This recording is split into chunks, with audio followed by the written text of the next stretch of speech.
Ada 11 orang laki-laki yang kemudian dijadikan tersangka. Beberapa di antara mereka mengaku kalau mereka itu adalah penyuka sesama jenis. Pihak berwenang kemudian meneliti rekaman CCTV di hotel tempat mereka menginap. Ada banyak komentar sinis tentang kebiasaan minum-minumnya Icha, cara berpakaian yang dianggap terlalu terbuka.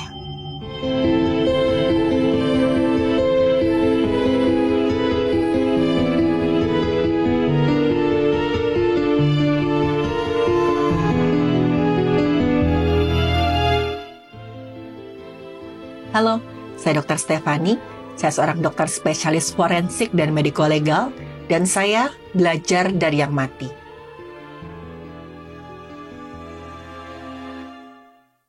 Halo teman-teman, apa kabar? Saya kembali lagi dengan video terbaru.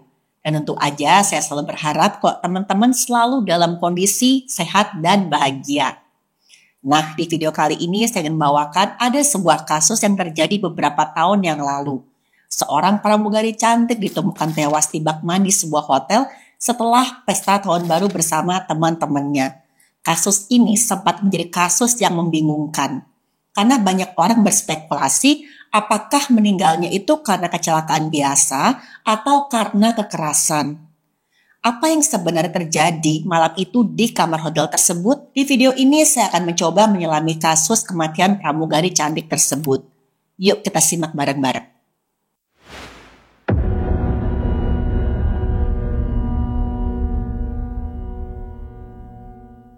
Pramugari cantik ini biasa dipanggil dengan nama Icha. Icha ini dikenal sebagai gadis yang cantik, dia baik dan sangat disayangi oleh keluarga dan teman-temannya. Kebetulan memang kebanyakan teman-temannya si Icha ini adalah laki-laki. Icha merasa lebih nyaman berteman dengan lawan jenis. Pada malam menjelang tahun baru 2020, Icha tuh memberikan kabar kepada ibunya.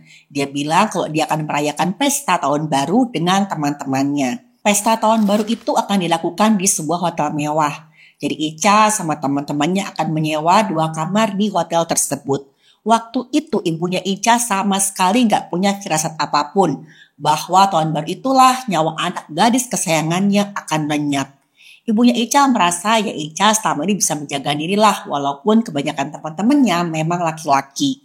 Dia bisa bertanggung jawab dan ibunya juga percaya sama teman-temannya Icha. Singkat cerita, malam itu Icha sama teman-temannya merayakan tahun baru dengan meriah. Mereka sangat bahagia, dipenuhi euforia, mereka minum-minum dan juga berpesta dengan penuh kegembiraan. Seakan-akan gak ada hari esok. Sampai pada pukul 3 pagi ada seorang temannya Icha yang bernama Della itu bilang kalau Icha muntah-muntah gara-gara kebanyakan minum. Temannya itu kemudian membopong Icha ke kamar nomor 2207 supaya Icha bisa beristirahat. Dan keesokan harinya ada seorang temannya yang lain bernama Galido yang menemukan Icha tertidur di bak mandi kamar nomor 2207 tadi. Waktu itu memang bak mandinya dalam keadaan kering. Galido sempat bangunkan Icha tapi Icha nggak bangun-bangun. Pikiran saat itu ya udahlah mungkin Icha capean, kebanyakan minum. Galido tuh sempat ngasih bantal di bawah kepalanya Icha dan ngasih selimut. Dan Galido ingat saat itu dia lihat tuh Icha tidur sambil megangin perutnya. Nah setelah itu Galido biarkanlah si Icha tidur buat istirahat. Sekitar jam 12 siang Galido ke kamar mandi lagi untuk bangunin Icha. Dia bilang, Icha bangun, udah jam 12, sebentar lagi kita harus check out nih. Dan saat itulah Galido sadar ada yang gak beres dengan kondisi tubuhnya Icha. Waktu dia pegang tubuhnya Icha sudah dingin dan dia melihat kok kulitnya Icha itu berwarna pucat dan bibirnya Icha tuh membiru. Dan waktu Galido panggil-panggil dan tepuk-tepuk, Icha tuh sama sekali gak ngerespon. Kayaknya Icha tidak sadarkan diri. Merasakan ini Galido langsung keluar kamar mandi dan teriak-teriak, tolong saya, Icha sakit, bantuin. Dan di kamar hotel itu selain Icha ada 6 orang temannya yang semuanya laki-laki. Tadinya memang ada 11 orang temannya Icha yang semuanya laki-laki.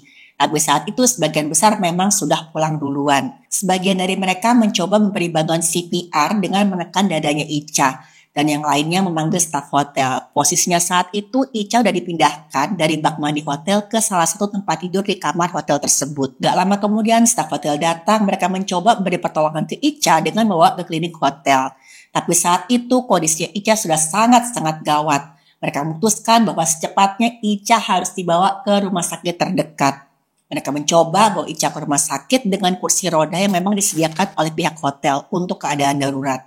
Salah seorang temannya Ica waktu itu bilang, waktu itu nadi sama napasnya Ica tuh sudah nggak ada. Waktu pihak hotel mencoba mendudukan Ica di kursi roda hotel untuk membawanya keluar kamar, tubuhnya Ica tuh sudah kaku, sehingga tuh kami sempat kesulitan waktu mendudukan Ica di kursi roda tersebut. Setelah itu beberapa orang temannya Ica langsung memberitahu keluarganya Ica. Mereka bilang saat itu Ica sakit parah, kondisinya sangat gawat dan Ica dalam perjalanan ke rumah sakit. Tapi ternyata ketika Ica sampai ke rumah sakit, Ica sudah tidak lagi bernafas. Ica dinyatakan sudah meninggal dunia. Jasadnya Ica kemudian dibawa ke rumah duka dan di sana jasadnya langsung disuntik dengan cairan pengawet. Jadi kejadian ini terjadi di tahun 2021 di masa pandemi. Tadi kan 2020 itu tahun baruan, jadi ini kejadiannya 2021 awal. Waktu itu pihak rumah sakit itu mengira bahwa Ica berada di hotel untuk melakukan karantina setelah bertugas. Karena mereka tahu Ica ini kan pramugari dan kakaknya sempat menginap di hotel tersebut.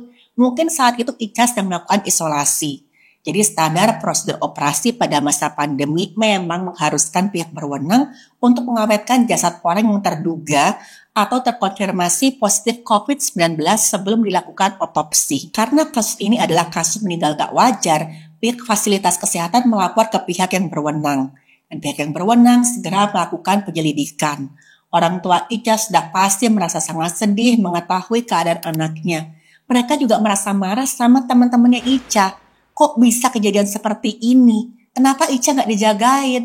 Kan kami tuh percaya loh sama kalian teman-temannya Ica yang semuanya laki-laki ini. Kok bisa kejadian kayak gini? Mereka bertambah marah ketika mendengar kronologi bagaimana anak mereka kehilangan nyawanya. Apalagi dari keterangan pihak yang berwenang, teman laki-laki Ica yang menginap di kamar seberang itu semuanya sudah pergi.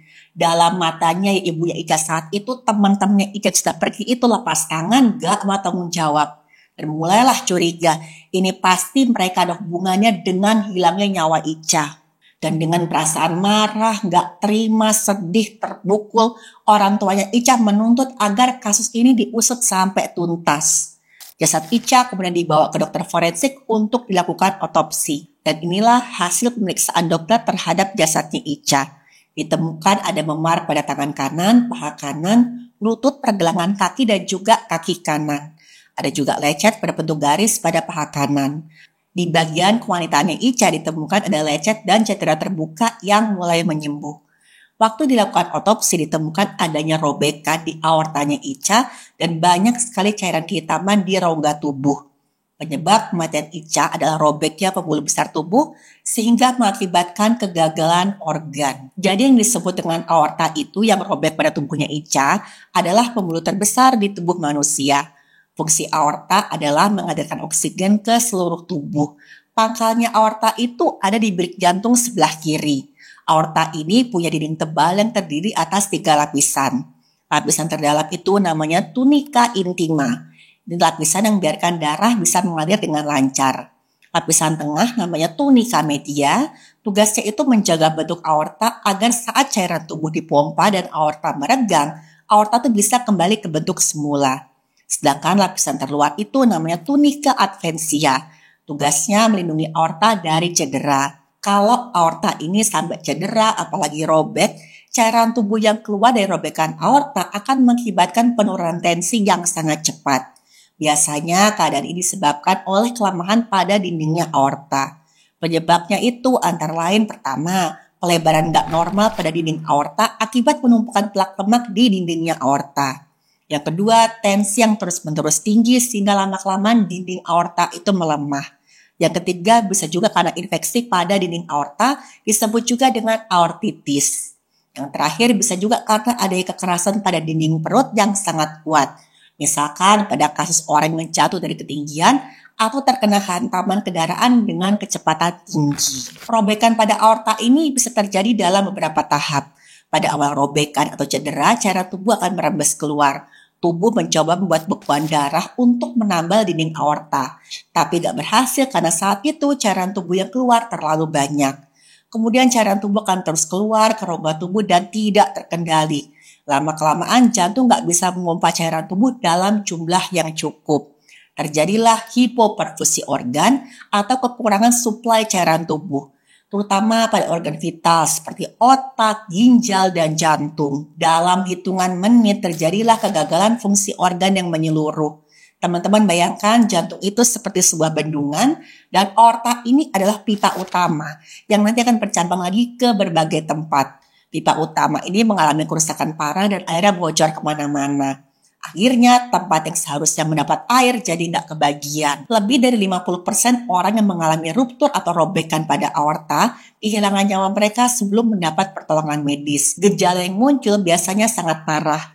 Antara lain pertama merasakan nyeri pada bagian dada dan perut, nyerinya tuh nyeri tajam kayak ditusuk-tusuk. Yang kedua tuh bisa merasakan pusing berputar sampai penurunan kesadaran. Kadang-kadang jantung terasa lebih cepat dan dia merasa mual, muntah dan tubuhnya terasa dingin. Dokter kemudian menjelaskan kerusakan di aortanya Ica ini kemungkinan akibat penyakit lama. Tapi orang tua Ica yakin nih ada indikasi tidak pidana di kematiannya Ica.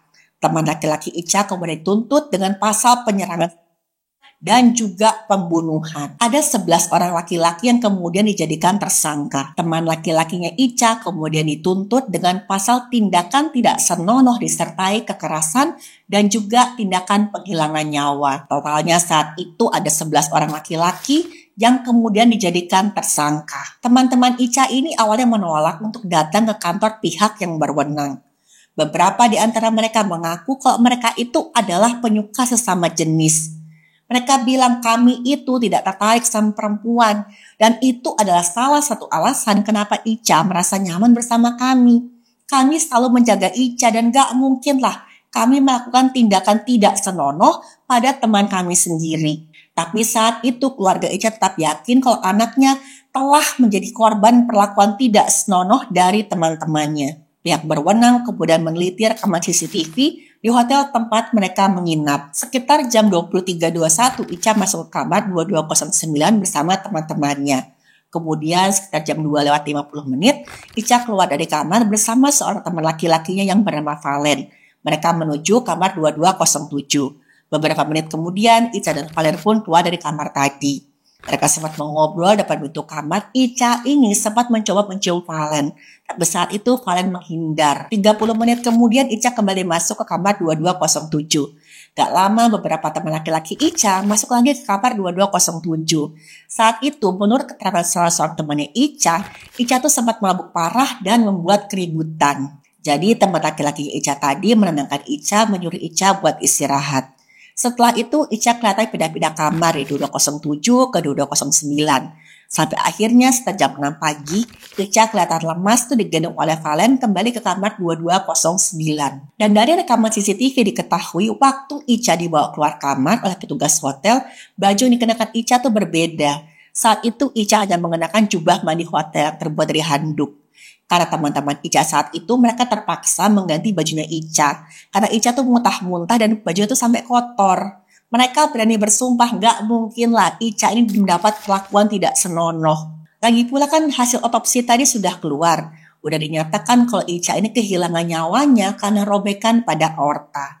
Luka-luka di tubuh Ica bisa saja terjadi waktu Ica dalam keadaan mabuk. Tapi saat itu ibu Ica tetap tidak mempercayai keterangan dari teman-temannya Ica. Dia bilang Ica itu masih muda dan sehat. Gak mungkin dia sakit. Kalau memang ada masalah kesehatan, pasti sudah ketahuan karena maskapai tempat Ica bekerja ini rutin melakukan pemeriksaan kesehatan kepada semua stafnya. Masa sih gak terdeteksi? Pasti dokter salah. Gak mungkin Ica punya penyakit lama apalagi membuat Ica sampai kehilangan nyawanya. Dan kasus ini sempat viral di berbagai media sosial. Banyak yang menyalahkan Ica ini terlalu ramah atau ya istilahnya friendly sama teman-teman prianya. Mereka tuh bilang seharusnya tuh Ica sadar dong. Ica itu sudah menempatkan dirinya sendiri dalam situasi yang berbahaya. Ada banyak komentar sinis tentang kebiasaan minum-minumnya Ica, cara berpakaian yang dianggap terlalu terbuka. Jadi intinya mereka menyalahkan Ica atas apa yang terjadi sama dirinya ini. Tapi ada juga yang membela Ica dengan mengatakan apa yang dialami Ica adalah sebuah musibah. Gak ada seorang pun yang layak diperlakukan secara tidak senonoh. Dari hasil data pemeriksaan, sebab kematian Ica adalah pecahnya pembuluh besar tubuh yang mengakibatkan kegagalan organ. Jasad Ica kemudian dimakamkan pada tanggal 7 Januari 2021.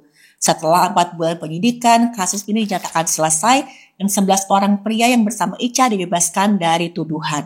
Narasi berubah kontroversial ketika pihak yang berwenang mengisyaratkan adanya cairan di tubuhnya Ica. Tapi pernyataan ini itu nggak didukung oleh dokumentasi yang kuat. Yang berwenang itu ya membuat narasi tentang potensi dorongan ya semacam hasrat dari teman-temannya Ica ini yang mungkin muncul saat mereka dalam keadaan mabuk. Tapi teman-temannya Ica membantah keras tuduhan tersebut. Mereka menekankan orientasi seksual mereka bahwa mereka semua adalah pecinta sesama jenis. Mereka menyatakan mereka tidak akan pernah menyakiti Ica karena Ica ini adalah teman yang sangat mereka sayang. Gregory, salah seorang tamu pesta ini, menggambarkan Ica sebagai perempuan yang berbeda. Dia bilang saat itu kalaupun ada mesra-mesraan, ada saling merayu, itu hanya terjadi antar laki-laki karena kami adalah laki-laki pecinta sesama jenis. Gregory juga bilang bahwa Ica disukai oleh semua pria yang hadir malam itu. Dan Ica juga merasa nyaman berkumpul dengan teman-teman pria penyuka sesama jenisnya itu. Satu hal lagi yang membuat kasus ini semakin rumit adalah ketika keluarganya Ica ini mengajukan keluhan terhadap petugas medis yang menangani jasad Ica setelah Ica kehilangan nyawanya. Mereka menuduh sang petugas medis ini telah melakukan kelalaian besar dan tidak mampu ya secara profesional.